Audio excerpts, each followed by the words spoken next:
साडा घर खाली हो गया, ओदे जाना साडी रौनक लै गया, सारी रौनक लै गया घर दी। असीं सिर्फ इंज बैठे हुन्ने आ फकीरा तरह। राजा मैं चाह नहीं पीनी, नहीं पीनी, बोतल पीनी है, बोतल भी पीनी, बोतल भी ये सारा कुछ लियांदा है। तेरी माँ है। नसरीन बीबी के बेटे को गुम हुए लगभग 1 बरस होने को है। उस वक्त उमैर की उम्र 22 बरस थी। उनका ज़हनी तवाज़ुन दुरुस्त नहीं और वो बोल नहीं सकते। वालिदैन हमेशा उन्हें अपनी नज़रों के सामने रखते थे। एक रोज़ ज़रा सी देर के लिए नज़र चूकी और उमैर लाहौर के इलाके चाइना स्कीम गुजरपुरा में वाक़े अपने घर से निकल गए। जब तक उनके वालिद उनके पीछे आते वो गलियों में रास्ता भटक कर बहुत दूर निकल चुके थे।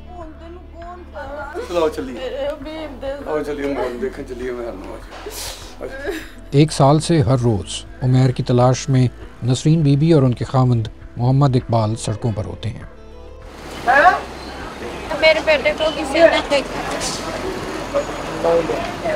पुलिस से होकर वो हर उस जगह जाते हैं जहां से गुमशुदा अफराद के मिलने का इम्कान होता है। सेफ सिटी अथॉरिटी के कैमरों की मदद से घर से कुछ दूर एक मकाम तक उनका पता मिला, लेकिन उसके आगे कैमरे मदद नहीं कर पाए। हस्पताल असी 8 दिन 10 दिन बाद उंज असी रोजाना ही घूमते सां। सवेर तो निकलते हाँ, रात नूं जो कितों थक जाते हाँ डिगदे फिर घर आ जाते। कोई थाना नहीं छड्डिया, कोई जगह नहीं मैं छड्डी। एक जगह ऐसी भी है जहां वो हर कुछ रोज़ के बाद जाते ज़रूर हैं, लेकिन बोझल कदमों के साथ। ये अकबर सुफ़ा वेलफेयर सोसाइटी नामी फलाही इदारे का दफ्तर है। मलिक अकबर और उनके रज़ाकार दोस्त गुज़िश्ता 3 बरसों से लाहौर में लावारिस लाशों की शनाख्त और तदफीन में पुलिस की मुआवनत कर रहे हैं। उनके पास ऐसे लोगों का रिकॉर्ड होता है। उनमें कुछ की तस्वीरें काबिल शनाख्त होती हैं, कुछ की नहीं। यहाँ से भी उन्हें उमैर के बारे में ख़बर मिल सकती है, लेकिन हर बार नसरीन बीबी शायद दिल ही दिल में ये चाहती हैं कि ऐसा ना हो। ये मेरा बेटा नहीं है, ये मेरा बेटा नहीं, ये नहीं मेरा बेटा, ये मेरा बेटा नहीं है। इंशाल्लाह तेरा बेटा मिल जाएगा। आमीन। क्योंकि लाहौर च जिन्नियां भी अल्लाह ने करे कोई ऐसा मसला होंदा ना ते साडे कोल आ जांदा रिकॉर्ड। आमीन। ऐसा कुछ भी नहीं है अभी तक। कोई बोतल पींदा होएगा तो ओदे हाथ च बोतल फड़ लेगा। तुसी परेशान ना हो, इंशाल्लाह तेरा बेटा मिल जाएगा। मैनू 8 दिन 10 हो गए मैं धक्के खाने।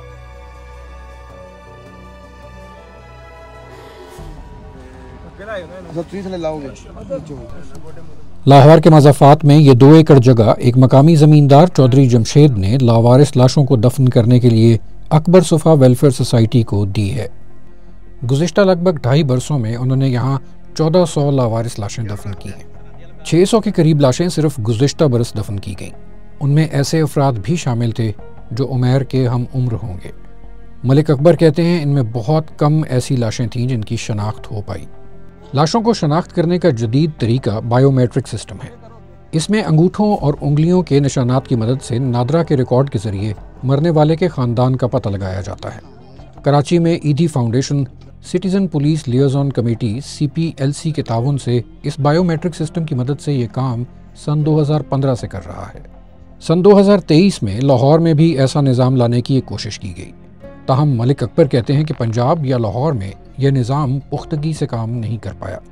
भाई डाक चलता है, जैसे कि अगर डेड बॉडी मिलती है तो पुलिस ऑफिसर क्राइम सी वालों को कॉल करते हैं, वो वहाँ पे आते हैं, उसके फिंगरप्रिंट वगैरह लेके तो उसका CRO चेक किया जाता है।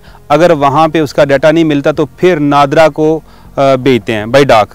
तो नादरा जो है वो बाई डाक ही इस्लामाबाद भेजती। तो ये तकरीबन 40 दिन का एक प्रोसीजर है, 30 से 40 दिन लगते हैं ये प्रोसीजर कंप्लीट होने के बाद। मैं समझता हूँ कि इसको बायोमेट्रिक होना चाहिए, ऑनलाइन होना चाहिए, हर चीज़ ऑनलाइन है।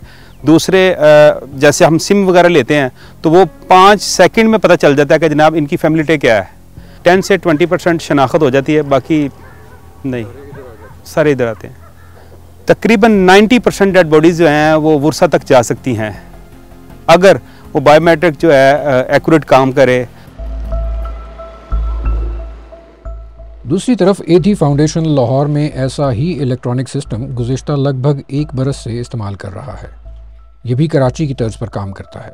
इसमें भी रिकॉर्ड हासिल करने के लिए वो CPLC ही की मदद लेते हैं, ताहम उन्हें लाशों की शनाख्त में ज़्यादा कामयाबी मिली है। लाहौर की किसी भी लोकेशन से हमें जब अननोन डेड बॉडीज मिलती हैं, वो किसी की भी हो सकती है, तो हमें हमारे एमरजेंसी नंबर 115 पे कॉल आती है। हम अपनी गाड़ी मूव करवाते हैं, एम्बुलेंस वहाँ पे, फिर मुतलका पुलिस स्टेशन जो है वो भी मौजूद होता है। हम पुलिस की मुद्दत में डेड बॉडीज़ को रिकवर करते हैं वहाँ से, और डेड हाउस में, मुतलका डेड हाउस में उसको शिफ्ट कर देते हैं। तो उसमें जो ईदी फाउंडेशन का रोल है वो ये है कि हम उसकी बायोमेट्रिक करते हैं। बायोमेट्रिक का ये है कि जब हम बायोमेट्रिक कर लेते हैं, फिर हम इसको भिजवाते हैं नादरा को, यानी कि MOU है ईदी के साथ।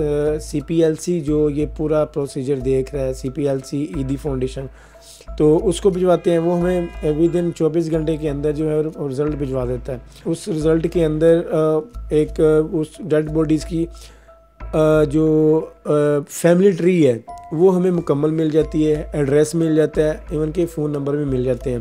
तो इसी तरीके से हमने 547 डेड बॉडीज़ में 350 के करीब जो डेड बॉडीज़ हैं उनकी आइडेंटिफाई करके उनके वर्सा के हवाले किया है हमने 2024 के अंदर अननोन डेड बॉडीज़ को। नसरीन बीबी मोहम्मद इकबाल को साथ लिए ईदी फाउंडेशन के इदारों में भी जा चुकी हैं।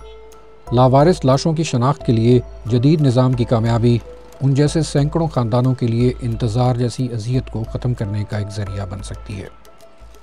पुलिस के लिए सिटी सर्कल लाहौर के उन इलाकों में शामिल है जहाँ से ज़्यादा लावारिस लाशें मिलती हैं। ऐसी लाशों की शनाख्त न हो पाना पुलिस पर भी बोझ में इजाफा करता है। उनका कहना है कि बायोमेट्रिक सिस्टम काम कर रहा है और इसके ज़रिए लाशों की शनाख्त के अमल में माजी के मुकाबले बहुत ज़्यादा बेहतरी देखने में आई है। ताहम वो ये तस्लीम करते हैं कि माजी का निज़ाम ज़्यादा पुख्ता नहीं था, इसे हाल ही में इलेक्ट्रॉनिक किया गया है। ये प्रोसेस जो है रिसेंट टाइम्स तक एज सच मैच्योर नहीं था। अब पंजाब सेफ सिटी अथॉरिटी ने नादरा से इसकी एक्सेस जो है वो ले ली है, और for that matter with an hour जो भी डेड बॉडी हमें मौसूल होती है उसके बायोमेट्रिक्स लेके वो ऑनलाइन भेज दिए जाते हैं पंजाब सेफ सिटी अथॉरिटी को। उनके पास नादरा की एक्सेस आ चुकी है, और अगर तो फिंगरप्रिंट्स उसके रीडेबल हैं तो विद इन एन आवर आपको जो है उस डेड बॉडी की आइडेंटिफिकेशन हो जाती है। कुछ सिनेरियोज़ में लोगों ने कभी भी लाइफ टाइम में अपना शनाख्ती कार्ड बनवाया ही नहीं होता। कुछ बॉडीज़ ऐसी आती हैं जो म्यूटिलेटेड होती हैं। जितनी भी डेड बॉडीज़ हमें मौसूल होती हैं उसमें कंसीडरेबल जो नंबर ऑफ़ डेड बॉडीज़ हैं वो उन लोगों की होती हैं जो एडिक्ट्स होती हैं, वो नादरा के सिस्टम में रजिस्टर्ड ही नहीं होते। तो उनकी आइडेंटिफिकेशन जो है उसकी मैनुअल तरीके से जो है वो फिर अमल में लाई जाती है, जिसमें नादरा का डाटा वो हेल्पफुल जो है वो नहीं होता। जी